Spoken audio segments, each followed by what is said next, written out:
الله تعالى نفعنا به وببركات علومه وغفر له ولمشايخه ولمشايخنا آمين. فصل وعليك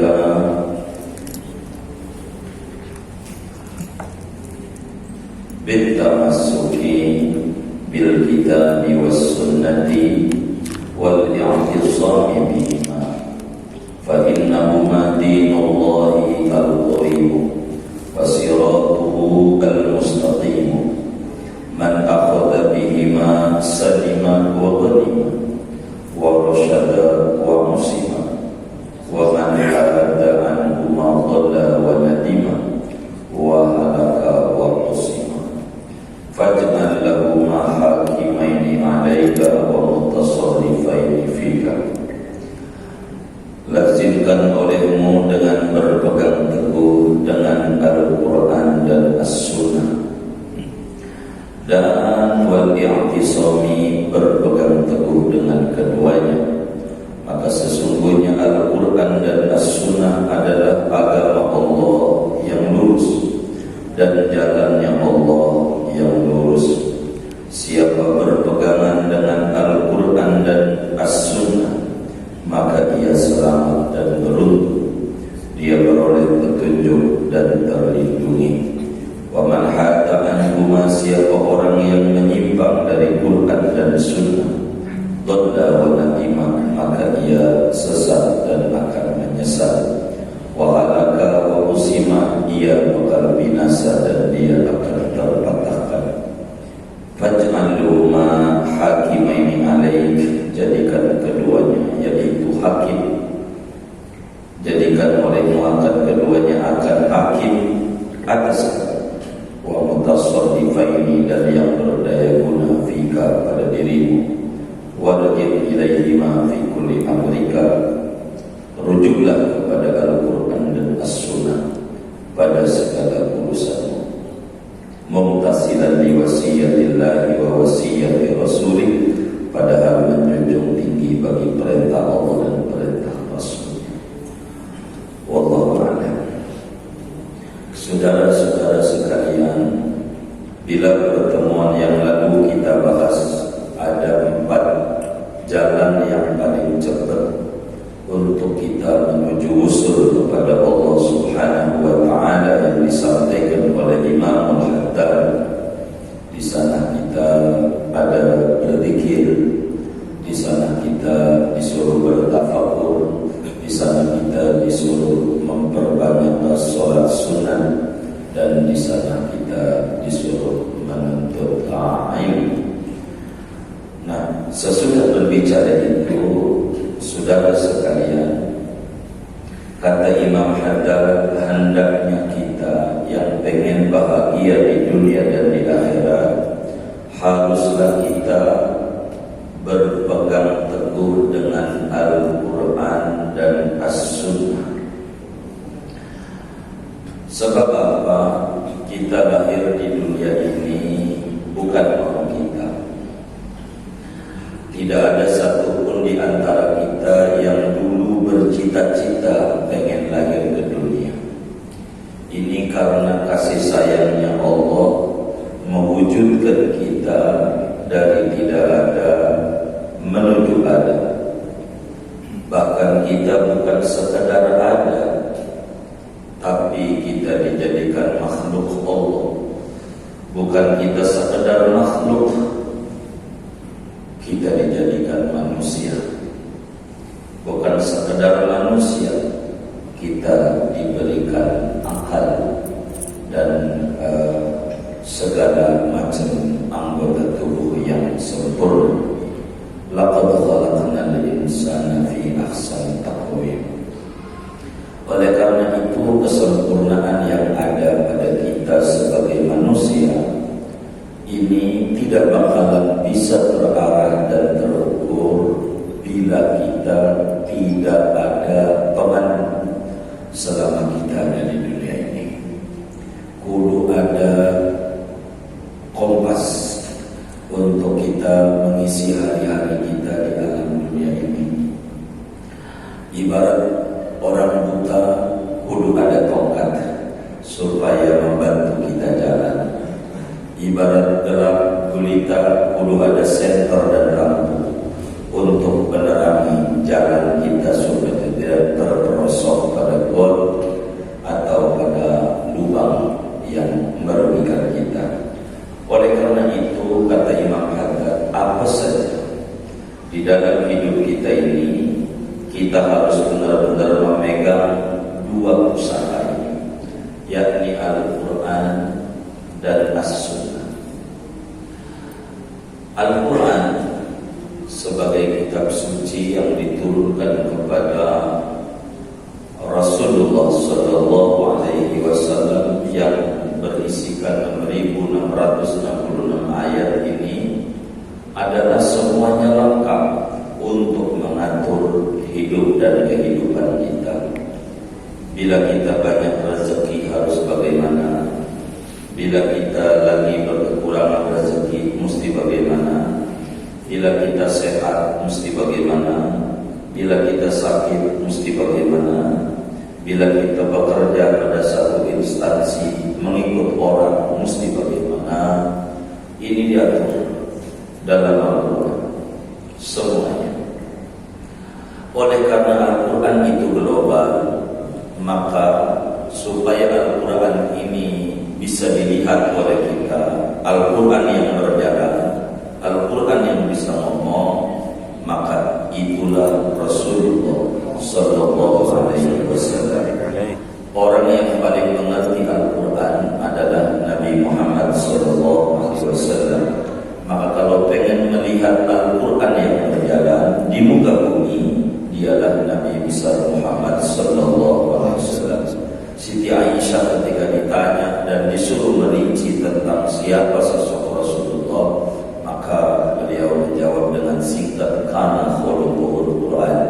Rasulullah itu kalau pengen ente tahu Rasul, baca aja Quran. Ya Quran, ya Rasul, ya Rasul Quran. Terapan dari Al-Quran, teori prakteknya dari A sampai Z-nya dialah Rasulullah Sallallahu Alaihi Wasallam. Maka karena itu, saudara, kalau ngomong sunnah, apa sih as-sunnah? Kalau berbicara as-sunnah pada bergandengan dengan Alkitab, maksudnya adalah 5 makna. Yang namanya as-sunnah itu adalah ucapan Nabi, perbuatan Nabi, pengakuan Nabi, ciri-ciri fisik Nabi, dan perilaku mulianya Nabi. Inilah yang disebut as-sunnah. Jadi as-sunnah itu kullu ma udhifa ila Nabi sallallahu alaihi wasallam min qaulin aw fi'lin aw taqririn aw syama'ilihi aw khuluqihi sallallahu alaihi wasallam.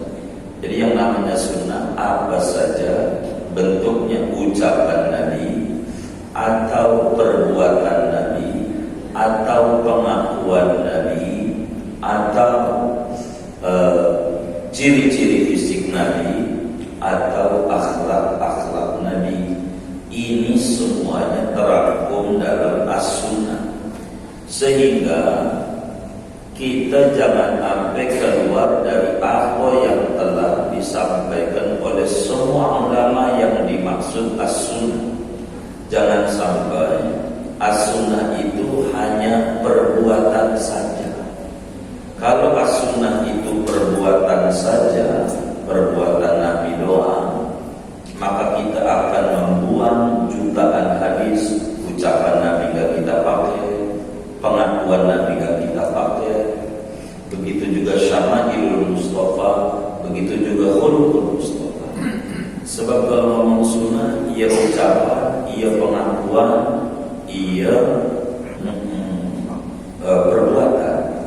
Jangan dikit-dikit Nabi contohin, enggak, jangan. Itu namanya kalimat Yahudi namanya. Dia tidak ada dalam Islam kayak begitu. Karena tidak ada seluruh pakar hadis, ulama yang namanya as-sunnah adalah kullu ma udhifa ila Rasulillah sallallahu alaihi wasallam min qawlin aw fi'lin aw taqririn aw khalqihi aw khuluqihi.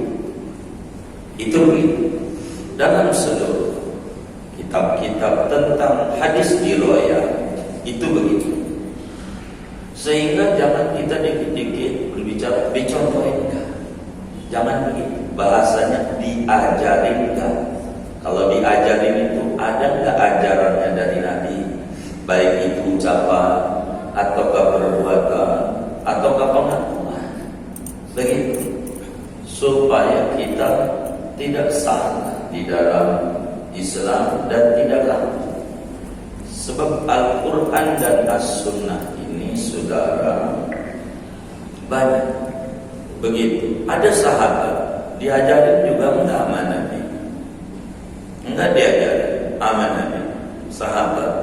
Lalu kemudian waktu sholat, ini di bab sholat, waktu sholat dia baca habis samiallahu liman hamidah hamdan thayyiban hamdan katsiran thayyiban mubarakan fi milkus samawati wa milkul ardi wa milku ma syi'ta min syai'in ba'du.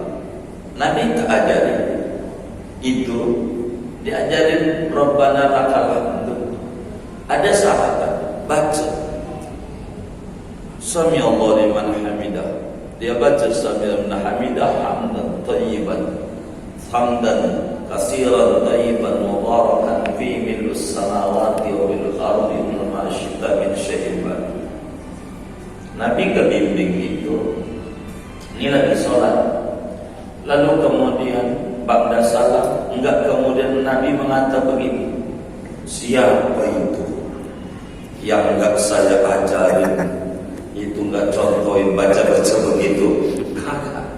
Nabi bertanya, man yaqulu dzalik, siapa itu yang baca tadi hamdan? Sahabat itu kemudian mengacu, ana ya Rasul, saya lihat malaikat lebih daripada 70.000 rebutan pengen mencatat ganjaran. Maknanya dibenerin sama Rasulullah.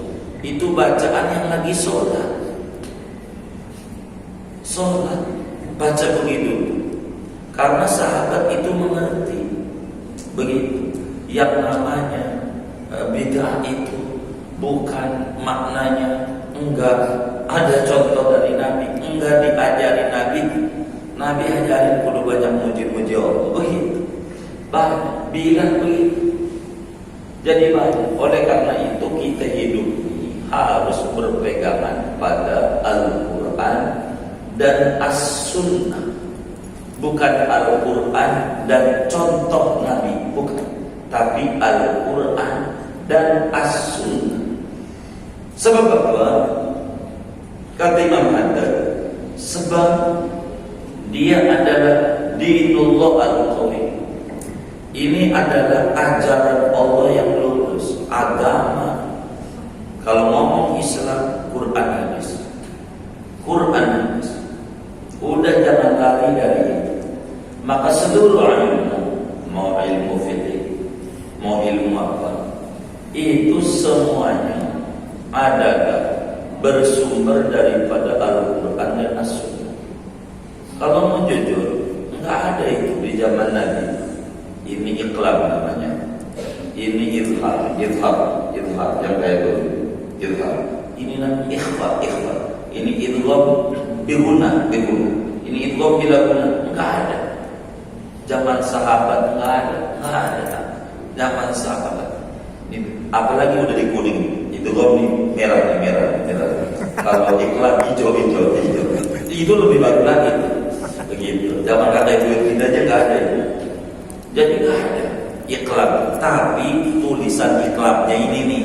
Adapun baca Qurannya, non mati ketemu bacanya baca mim, begitu. Emang dari dulu, cuman karena Quran ini menyebar ke seluruh penjuru dunia, bagaimana ulama menolong kita memberikan batasan, memberikan undang ulang prinsip yang esensial. Kalau dibacanya begini namanya idgham bi gunani. Begitu. Kalau dibacanya begini nun ketemu ro, ini namanya di idgham. Idgham itu dimasukin, nunnya hilang, tapi enggak ada gunanya, dengungnya enggak ada. Itu supaya kita gampang.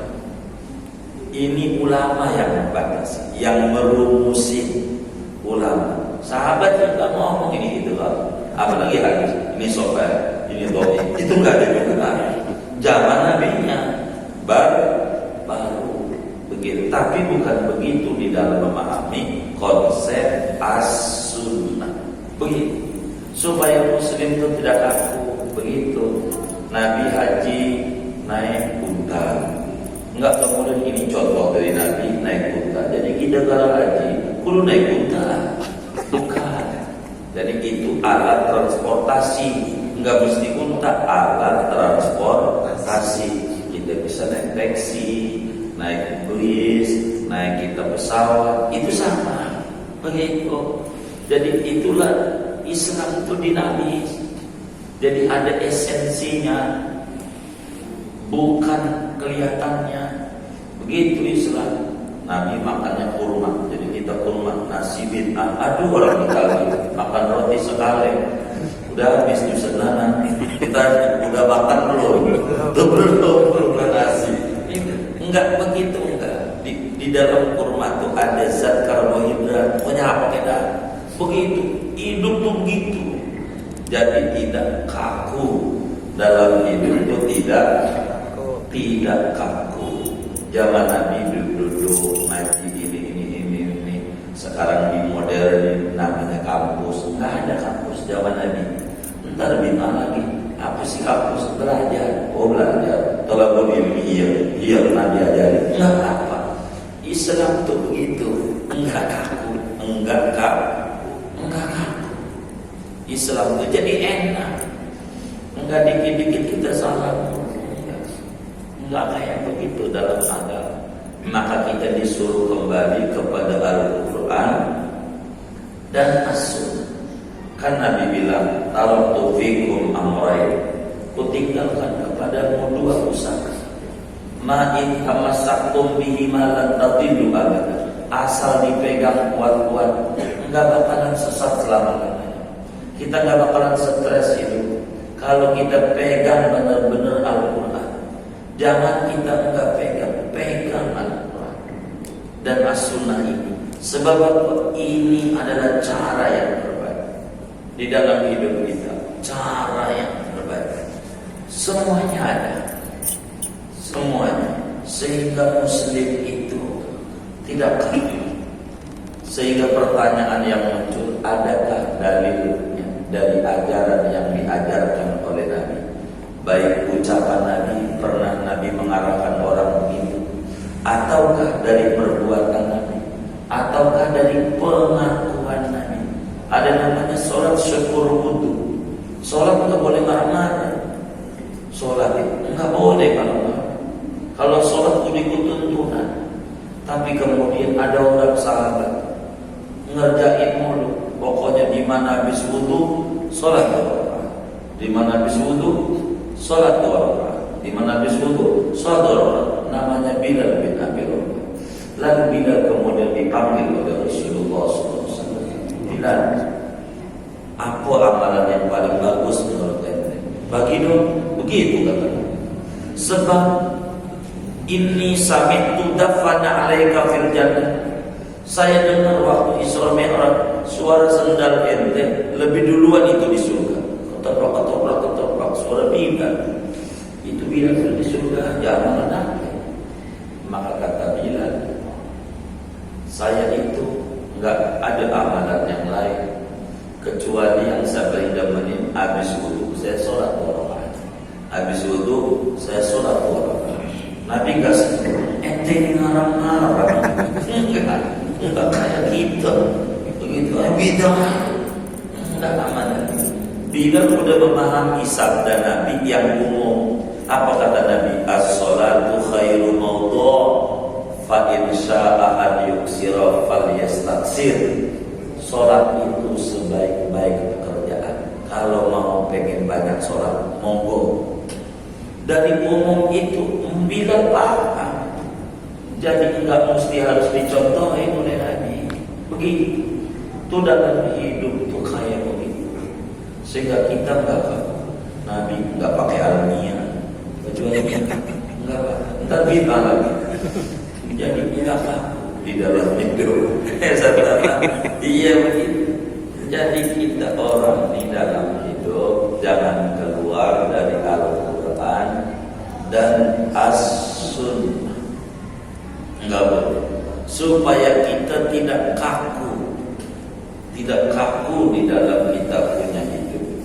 Sering kita ngadepin bulan Maulid, itu ribut mulu sih. Yang ini ribut, saling celah-mencelah. Udah dibilang kata Quran jangan saling mencelah-mencelah. Nabi bilang kunu ibadallah ikhwanan dalam hadis. Udahlah kita musuhkan. Ini masalah khilafiyah. Yang ini enggak demen ya demong. Yang ini demen ya monggo. Jangan ribut begitu. Jangan ribut. Itu kayak begitu tuh enggak bagus gitu. Muslim harus sama-sama muslim. Jadi yang demen Maulid belinya juga di warung yang ada demen juga gulanya. Begitu kan begitu ya kan? Samanya. Jadi supaya tidak ribut antara muslim sama muslim ribut mulu satu sama lain. Capek di dalam hidup ini gak bakalan. Kita harus merujuk pada Al-Quran dan As-Sunnah. Cuman begini saudara, Quran dan hadis itu ibaratnya air dalam termos. Ibaratnya air dalam termos. Jadi kalau kemudian kita mampu, ya monggo minum langsung dari termos. Bagaimana kira-kira kalau minum langsung dari termos? Hah? Dia melepuh. Maka ada bagiannya yang mampu mengolah ini untuk bisa diminum. Kita minum dari sini sama dari termos. Ini minum, ntar saya minum dulu. Ini air dari termos asalnya. Kalau langsung kita ke termos melepuh, wis kita meminumnya dari gelas. Nah, Quran dan hadis yang mengerti para ulama yang mujtahid, Imam Syafi'i, Imam Malik, Imam Abu Hanifah, Imam Ahmad bin Hanbal dan semua ulama-ulama mujtahid, mereka yang mengerti Quran dan hadis. Bagi kita yang enggak mengerti kandungannya, ikut aja sama ini juga asalnya dari termos kok. Ikut aja tuh sama ulama tuh dari Quran, dari hadis. Begitu hidup. Jangan kita langsung dari termos melepuh. Begitu kita ikut ulama ini, bukan gak ikut Nabi, begitu. Kenapa kita enggak langsung ke Nabi? Waduh, kita belum kelasnya minum langsung dari termos. Sebab untuk memahami Quran dan hadis, kata Imam Jalaluddin Asyuti di dalam kitab Al-Itqan fi Ulumil Quran pada juz 2, beliau bilang yahtajul mufassiru ila kitabillahi ta'ala ala 14 fannan min fununil ilm. Orang yang mau terjun dalam Al-Quran dan hadis, minimal perangkatnya harus ada di otaknya 14 disiplin ilmu, 14 profesor, baru dia bisa di Al-Quran. Kalau enggak, dia enggak bakalan bisa memahami tentang Al-Quran dan hadis. Ilmu vocabulary, kosakata, Ar-Rahmanu 'alal 'arsy istawa. Ini istawa ini artinya apa? Bongkar. Menurut bahasa ada 22 makna. Yang mana ini? Yang cocok untuk Ar-Rahmanu 'alal 'arsy istawa yang ada di surat Thaha. Ada ilmu nahwu, ada ilmu sharh. Ilmu nahwu penting. Ada orang sampai mau 2022 belum mau nikah. Berdasarkan hadis Nabi, an-nikahu santai, an-nikahu sunnati, gara-gara ngerti nah. Jadi baca sembarangan santai. Dia baca nyantai aja. Ini rubi lagi sunnati dibaca santai. Ini payah ya. Begitu. Padahal sunnah itu dibaca. Ini ingat hati nahwi. Jadi aku aja perlu ilmu, ada nahwu, ada sorof, gramatikal bahasa, ada bayan, ada badi', ada balaghah, ada usul fiqh, kita ada hadis dirayah, hadis riwayah, ada asbabun nuzul, ada nasikh mansukh, ada asbabul wurud. Ini semua harus dipelajari amat dia. Kalau enggak nantinya bakal rusak di dalam memahami ayat-ayat Al-Quran. Begitu, bakal rusak. Sehingga kita yang enggak ngerti ini, yang buta ikut apa yang melek. Itu yang melek itu namanya ulama hoj. Kalau dia melek, kita yang buta nih jangan melawan nama yang melek. Kita gagal nurut, Tanjung Sep di Kali Ciliwung kan ribet. Begitu, nantinya kita salah. Gitu. Mereka manusia, kita manusia. Iya kalau mau manusia, tapi mereka punya ilmu banyak. Imam Ahmad aja muridnya Imam Syafi'i, hafal hadis 1 juta hadis. Sanad dan bawaan gimana gurunya? Begitu.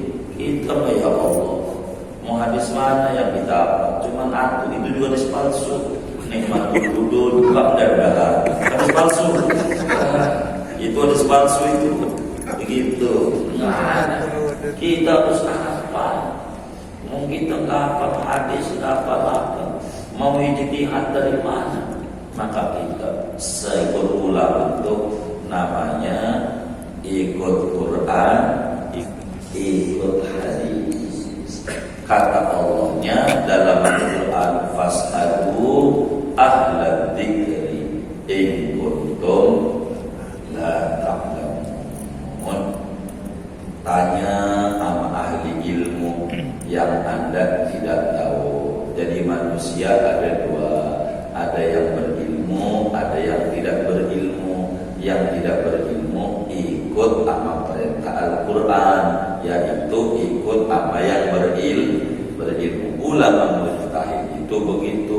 Imam Bukhari itu ngaji sama Imam Ahmad, Imam Ahmad ngaji sama Imam Syafi'i. Imam Bukhari namanya cucu murid Imam Syafi'i. Begitu. Jadi kenapa Imam Syafi'i kan ngambil hadis dari Bukhari? Karena Imam Bukhari dan belum lahir. Bukhari Imam Syafi'i mati belum lahir. Begitu disuruh lahir, cucu kita belum lahir, yang tahun 3000 suruh kita ngikut dia yang belum lahir, yang belum tahu. Jadi kayak begitu dalam itu. Kita orang kudu balik sama Quran, balik sama hadis. Dalam hidup begitu. Kalau kita berbicara ini bagaimana ya? Rezeki saya payah ini ya Allah, usaha kayak begini-begini. Kan balik di Quran, iyyaka na'budu wa iyyaka nasta'in. Ibadah dulu baru meminta ibadahnya enggak. Begitu kan enggak benar namanya. Ibadah dapat Allah dengan benar cara ibadah. Baliknya amal. Kita orang ini enggak bisa kalau kita tidak ikut ulama. Ikut ulama itu bagus. Bahasa kampungnya wis kita ikut ulama, jangan ikut baru ulama. Begitu. Ini Imam Haddad ini ajaran kita.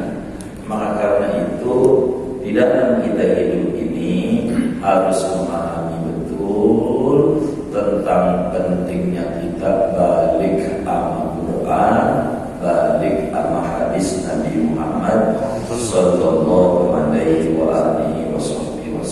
Allah bilang dalam Al-Quran, ya ayyuhalladzina amanu athi'ullaha wa athi'ur rasul wa ulil amri minkum fa in tanaza'tum fi syai'in farudduhu ila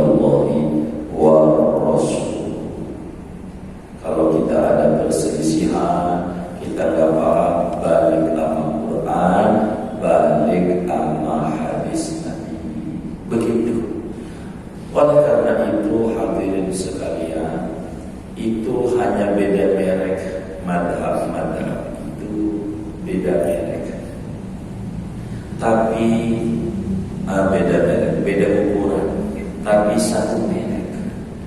Ibarat sepatu Nike, ada yang ukurannya 21, ada ukurannya 30, ada ukurannya 40, tapi sama-sama sepatunya Nike. Agamanya sama Islam, nabinya sama Muhammad, kitab sucinya sama Quran, agamanya sama Islam. Ini beda di dalam nomor doang, isinya sama. Loh, kenapa enggak satu?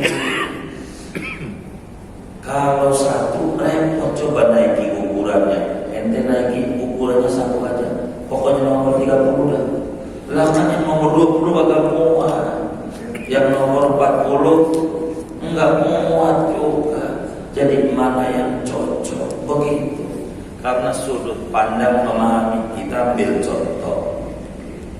ambil contoh hukum anjing. Anjing ini suci atau najis? Begitu.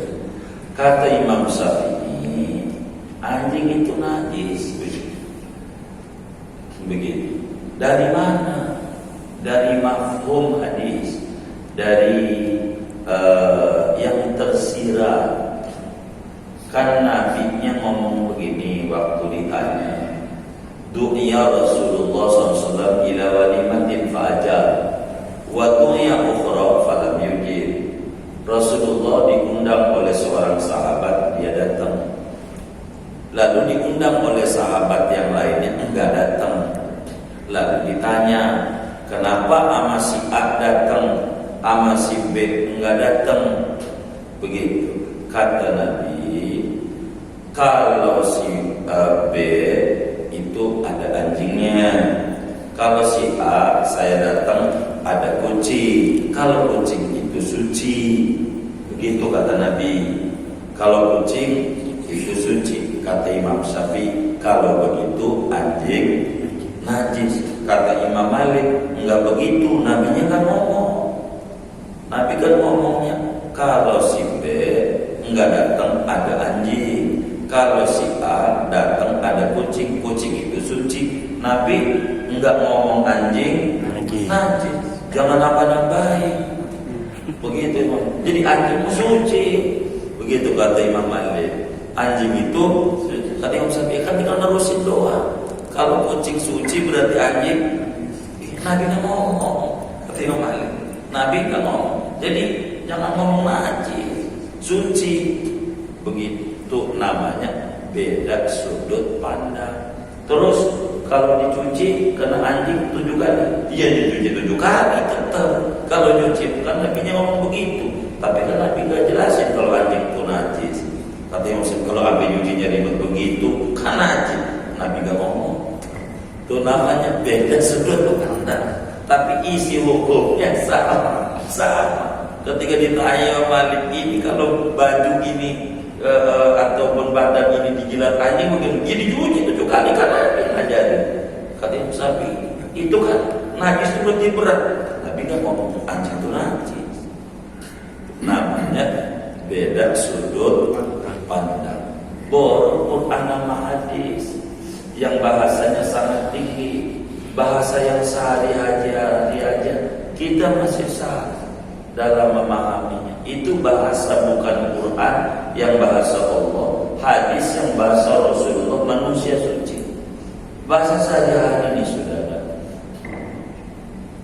Apa yang kodok? Ini yang nanya. Tahu kodok nggak? Tahu kodok nggak? Pernah nggak lihat kodok loncat? Kalau saya belum pernah. Timbang lihat kodok aja saya harus loncat. Mau ngapain? Mau lihat aja kodok. Ngapa lihat kodok harus loncat? Tuh, itu bahasa Indonesia. Masih kita salah memahami. Nah, kalau saya belum pernah. Begitu saudara pernah lihat kodok loncat. Baik, di bahasa Indonesia itu lihat kodok.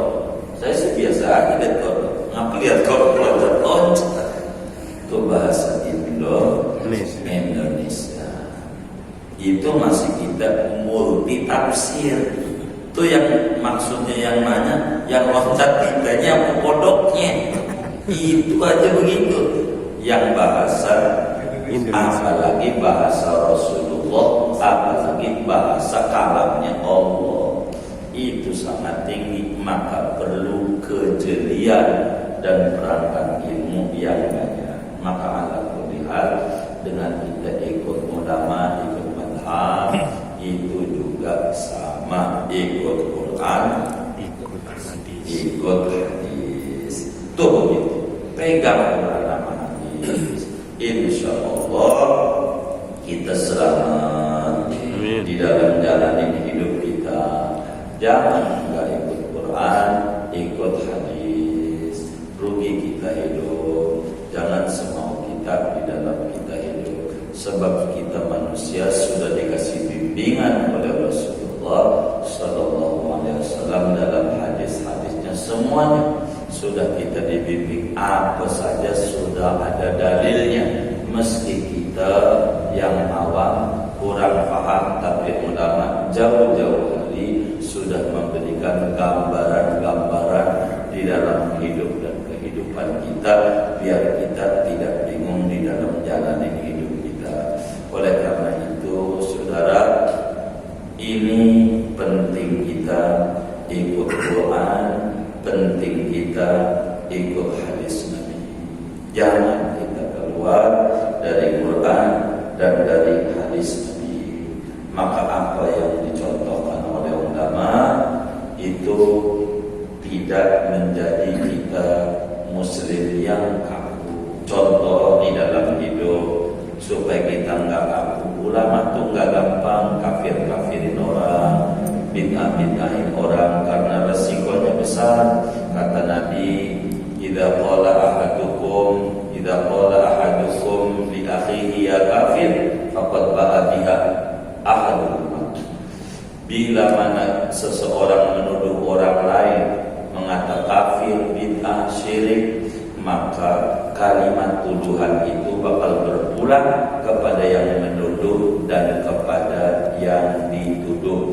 Kalau ternyata yang dituduh di mata Allah itu benar-benar syirik atau kafir, maka beres persoalan. Tapi kalau yang dituduh itu ternyata di mata Allah tidak syirik, maka detik itu juga kita yang menuduh yang keluar dari Islam kudu syahadat lagi. Begitu. Saya menuduh ini Ustaz ini syirik ini.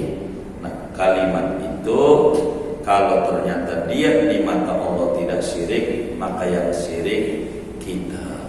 Maka kata Imam Abu Bakar Al-Baqillani, muridnya daripada Imam Abdul Hasan Al-Asy'ari, demi Allah, Anda menuduh non-muslim 1000, menuduh Islam masih lebih ringan, lebih bagus daripada Anda mengeluarkan satu orang muslim daripada Islam hanya karena kesalahan persepsi Anda. Begitu. Oleh karena itu bahaya. Orang dulu contoh, kalau dia mau hajatan, dia pakai sapu dikasih cabai, kasih apa? Cabai sama bawang. Iya, kasih cabai apa? Sama bawang. Begitu. Maksudnya biar apa? Hujan. Biar gak hujan. Ini syirik. Ini namanya nggak ngerti. Ini namanya disebut tawassul bid-du'a. Namanya tawassul. Dia doa. Namanya doa yang tersirat. Doa bil hal, bukan bil qaul. Namanya doa yang tersirat, bukan diucapin. Kalau mau diucapin dia begini, ya Allah, tolong beri panas untuk hamba sepanas cabai. Begitu ya doa. Sebab cabai itu panas, maka koyo yang paling panas koyo. Iya kayak capek iya. Sebab jadi dia minta apa dia? Panas. Minta panasnya sama siapa? Allah. Dia mau. Cuma nggak bisa kata-kata. Harus ngarang bahasa Arab kagak bisa. Guru nggak ada di kampungnya ya kan. Begitu doa, ya udah doanya pakai isyarat aja mau Allah. Ya Allah tolong kasih panas, sepanas cabai. Begitu. Syirik nggak begitu? Kagak gitu. Syirik. Maka detik itu juga kita yang kafir, yang nuduh. Kita tanya dulu. Jangan ini khurafat, TBC, tahayul bidah khurafat, TBC corona sekarang. Begitu. Nah ini namanya gampang. Nuduh yang gampang, nuduh yang enggak. Begitu.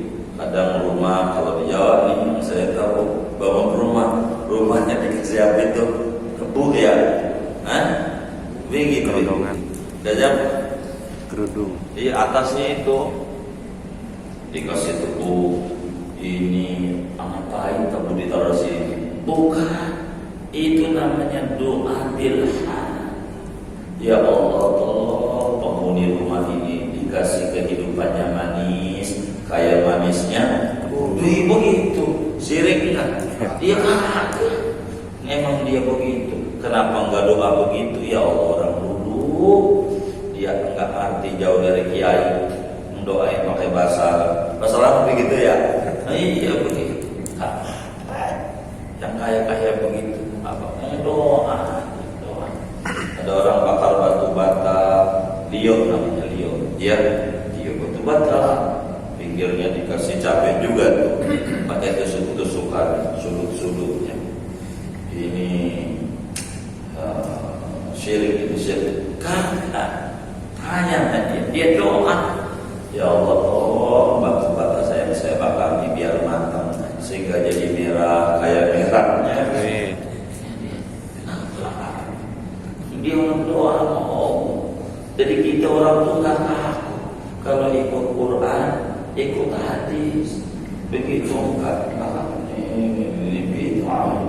Tanya dulu, jangan lihat langsung nyimpulin. Kalau lihat nyimpulin repot. Begitu, belum tentu. Lihat, ini kuning, emas, pegang, tinjau orang. Kalau dari lihat doang nggak langsung nyimpulin. Jadi harus kita tentang sesuatu sehingga kita tidak kaku jadi muslim, nggak gampang menuduh kepada masyarakat yang tidak. Kita itu lebih arif.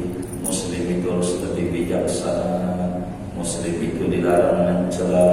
Muslim itu dilarang mencibir. Muslim itu ditelaah dulu, jangan sampai langsung menjas. Muslim itu inilah indahnya Islam. Indah Islam. Indah. Ada orang mandi pakai kembang warna 7 dari 7 sumur. Kembang warna 7 itu sabun zaman dulu. Sabun itu bentuknya kembang apel ini. Belakangan jadinya Nuvo, apalagi itu namanya. Kayak segini apa? Boy. Liboy namanya. Aku udah tuh mereknya tuh yang banyak itu sabun kedap, ya begitu yang iklan-iklan itu. Ini rasa apel, ini rasa ini. Iya begitu. Emang dulunya dari kembang-kembang di modern ini jadi sabun begitu. Jadi enggak. Ini mau ada orang bakal buhur, ini nyembah ini ngapain ini pakai buhur? Ini tradisional. Kalau di modern namanya bypass. Kita kalau ininya bid'ah, bypass bid'ah juga. Wong dari sini bahannya sama, cuma orang dibungkus ini agar langsung dari bahannya. Jadi enggak kaku melihat orang, enggak kaku begitu. Jadi kita orang ini enggak kemudian menjadi sempit di dalam pola pikir kehidupan masyarakat. Enggak gampang begini, enggak gampang begitu. Sehingga hidup kita menjadi mudah, hidup kita menjadi enak, tidak gampang. Ada lihat kesimpulannya, mari kita berpegang benar-benar sama Al-Quran. Bila kita tidak bisa memegang Quran hadis secara langsung karena perangkatnya enggak bisa, maka ikut aja sama perintah Quran, sama perintah hadis. Itu juga sama, ikut Quran, ikut hadis. Apa perintah Quran? Ikuti ulama. Ngikut ulama itu berarti ngikut Quran. Itulah di dalam hidup kita. Kita nggak bisa sehebat apa kita dibanding Imam Syafi'i, Imam Malik, nggak ada apa-apanya, apanya aja nggak ada apa-apanya. Kita mah susah. Imam Syafi'i baca Quran sehari 2 kali khatam, sebulan 60 paling dikit. Sebulan tuh 60 kali khatam begitu. Kita mau sebulan sejuta juga berapa tadi begitu. Ini udah kayak Imam Syafi'i aja. Kita belum begitu. Kita belum, maka kita ikut ulama saja. Fa insyaallah dengan ikut ulama kita selamat.